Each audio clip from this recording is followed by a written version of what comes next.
Thanks to you at home for joining us this hour. Very happy to have you with us.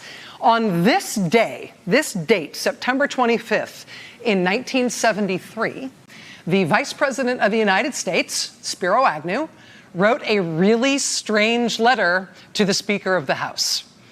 This is the letter. As you can see, it's on the Vice President's letterhead. It's dated September 25th, 1973. It's addressed to the Honorable Carl Albert, who at that time was the Democratic Speaker of the House.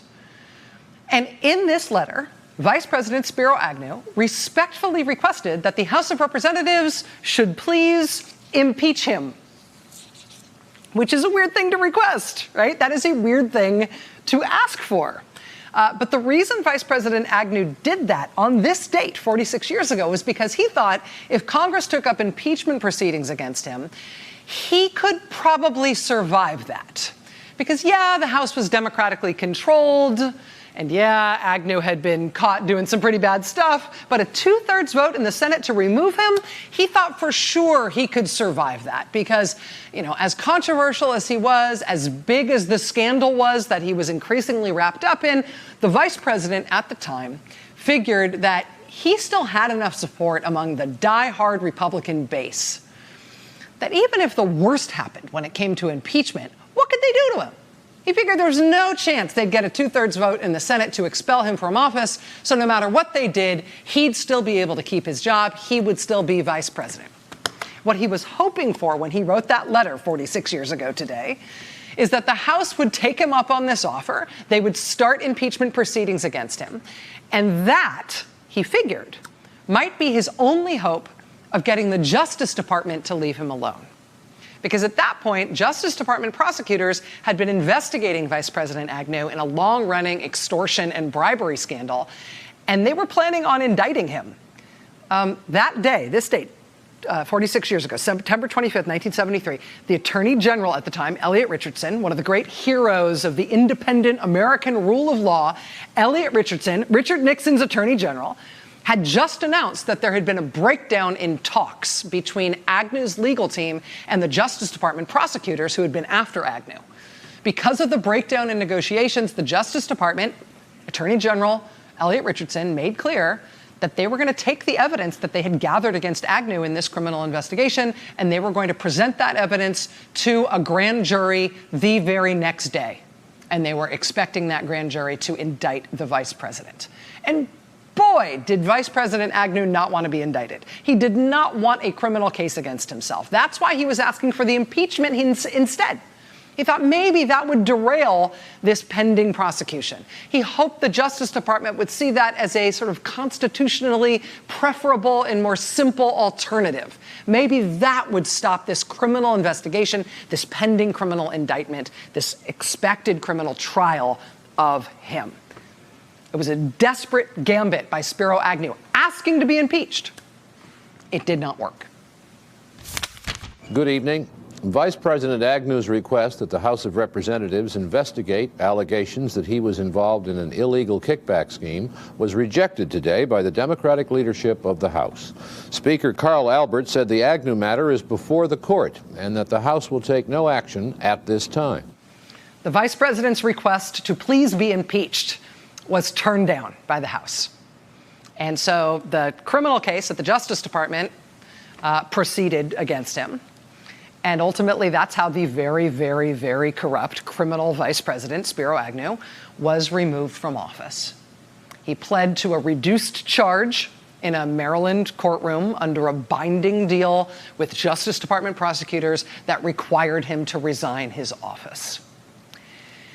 And Spiro Agnew was the most defiant, combative, unapologetic, blustery, in-your-face Republican of his time. Way more confrontational, way more of a chest pounder than Richard Nixon ever was.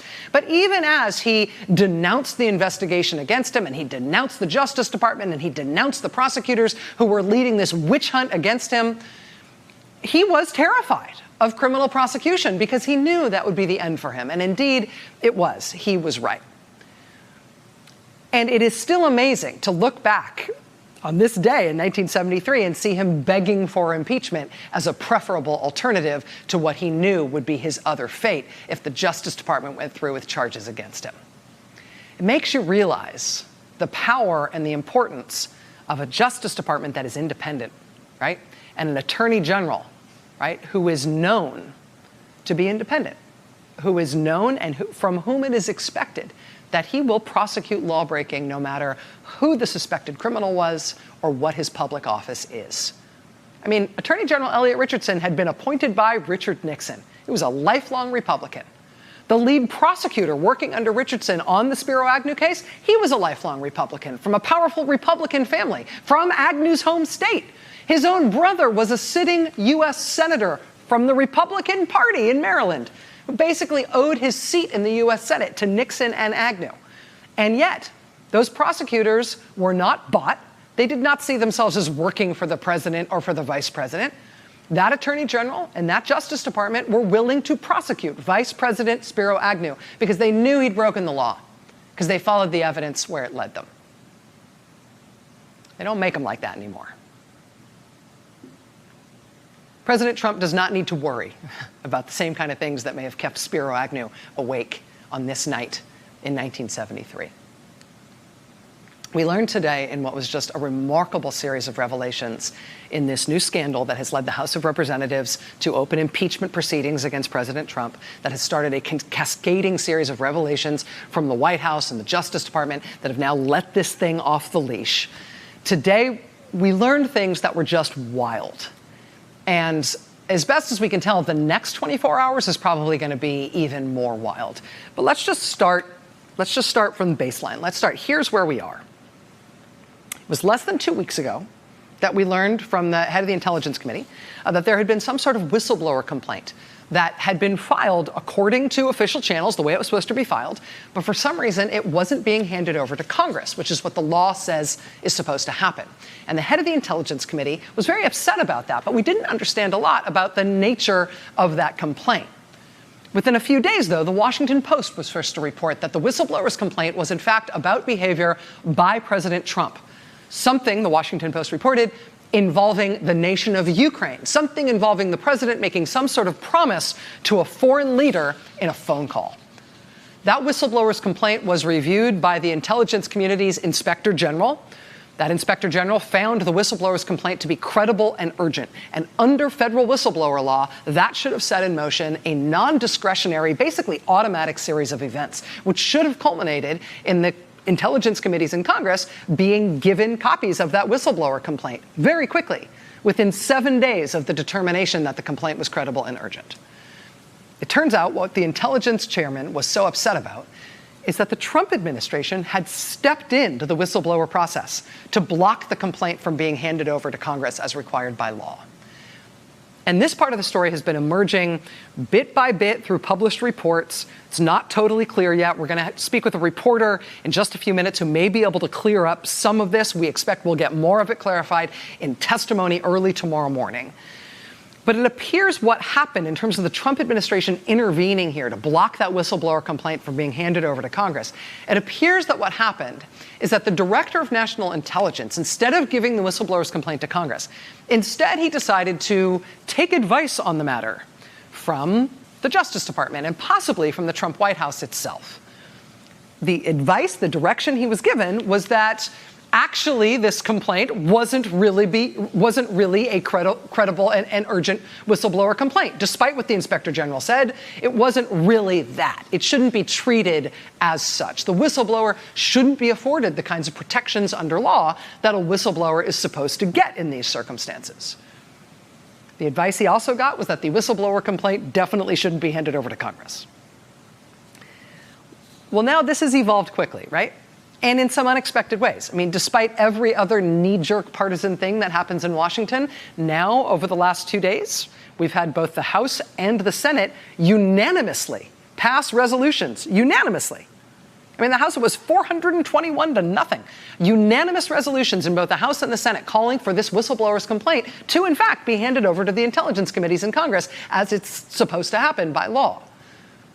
Now, the White House has released notes from the president's call with the president of Ukraine that was reportedly part of the basis of the whistleblower's complaint. We'll have more on that in a second. But in addition to releasing the White House notes from that call, the shocking thing that was revealed today The contents of this, the shocking thing that was revealed today was that the contents of this whistleblower complaint were looked at by the Inspector General of the intelligence community, were looked at by the Director of National Intelligence. And those two officials, both of whom are Trump appointees, decided to refer the underlying conduct to the Department of Justice for potential criminal prosecution. I mean, this is two Trump-appointed officials, the Acting Director of National Intelligence on your left, the Inspector General for the intelligence community on your right, both of them making criminal referrals to the Justice Department concerning the president's behavior as described in this whistleblower complaint. And that is a remarkable epitaph enough for this presidency, right? I mean, he hasn't even been in office 3 years, and the Justice Department is again having to look at this president for potential criminal prosecution? I mean, that itself is remarkable enough. But then the revelations just kept getting more astonishing. What we learned over the course of today is that once the Justice Department got involved here, the low rumble you might have felt under your feet was Elliot Richardson spinning like a Vegematic in his grave. Because with this Justice Department, in this administration, under this Attorney General, it's clear that the president has absolutely nothing to worry about in terms of criminal prosecution or criminal investigation, even when two Trump-appointed officials refer the president for prosecution to the Justice Department. I mean, the bottom line, according to the Justice Department today, is that the Justice Department decided to not even open an investigation into President Trump's behavior here, despite the criminal referrals from two Trump-appointed officials. How did they arrive at that decision? Well, it's not pretty. It's reported today that prosecutors' investigation into the president's behavior consisted entirely of them looking at the White House notes from the president's call to Ukraine, the same notes that we saw today. The investigation, such as it was, reportedly did not even involve the Justice Department or the FBI speaking to anybody who was directly involved in that call, nor did they speak to the person who issued the complaint. They just looked at those White House notes and said, we're not going to look at this any further. There's no reason to have an investigation here. Now that we, the public, have seen those White House notes from the call, though, we know that in that call, the president repeatedly talked about Attorney General William Barr, the head of the Justice Department, as the person who the Ukrainian president should work with if he really did want to provide dirt on the president's likely political opponent, Joe Biden, which is what the president was requesting from Ukraine in that call. I mean, there's multiple repeated reference to William Barr being, according to the president, part of this scheme that the Justice Department was then asked to investigate, which makes it a remarkable thing that William Barr did not recuse himself from this. Right? And his own Justice Department, under William Barr, not recused from this matter, proceeded to advise the Director of National Intelligence that there was not only nothing to investigate here in terms of this being a criminal matter, indeed, this shouldn't even be conveyed to Congress. Did we mention that the president says that Bill Barr is part of this scheme? I mean, here's Bill Barr's Justice Department simultaneously telling the Director of National Intelligence, no, don't hand this on to Congress. And, oh, yeah, we'll look at this as a potential criminal matter in terms of the president's behavior. Sure, we will. Right? But knowing full well that it is the position of the Justice Department that the president can't be indicted for any criminal behavior. And indeed, under this Justice Department, when it comes to this president, they're currently arguing that the president not only can't be indicted, he can't be investigated for any potential criminal behavior. I mean, literally this morning in court in New York, the president's lawyers are arguing in one of these court cases about legal efforts to get access to the president's tax returns. They literally made this argument this morning in court about the president. Quote, Your Honor, he, meaning the president, he cannot be subject to criminal process while in office. So Attorney General William Barr is implicated by the president in this scheme to get a foreign country to help him in his next election campaign. William Barr, nevertheless, gets his own department involved in the handling of this whistleblower complaint about that behavior by the president. The advice from William Barr's Justice Department is that this matter should not be conveyed to Congress. And as a criminal matter, according to William Barr, not only can the president not be indicted for this or for anything, but the president cannot be investigated for anything. And so, yeah, I'll handle this. Oh, it has to do with the president? He's fine. I won't even investigate. And no, you can't hand it to Congress either. And yeah, I'm happy being involved in this, even though I'm implicated in it too. Who knew that William Barr was going to be the star player here? I mean, it's hard to look back on Watergate as like the golden age of the rule of law, given that one of Nixon's own attorneys general actually went to prison for his role in Watergate. But, I mean, compare Elliot Richardson and his handling of the Spiro Agnew scandal with what William Barr was revealed to have done today. I mean, in this era, in this scandal, and what is looking like it will be this impeachment, Attorney General William Barr is up to his neck in this thing. And the extent to which he's going to try to use the Justice Department to get the president off the hook here looks like it's going to be a major part of this ongoing developing story, and it's going to be a major part of this point in a major point in this time in American history. Hey there, I'm Chris Hayes from MSNBC. Thanks for watching MSNBC on YouTube. If you want to keep up to date with the videos we're putting out, you can click subscribe just below me, or click over on this list to see lots of other great videos.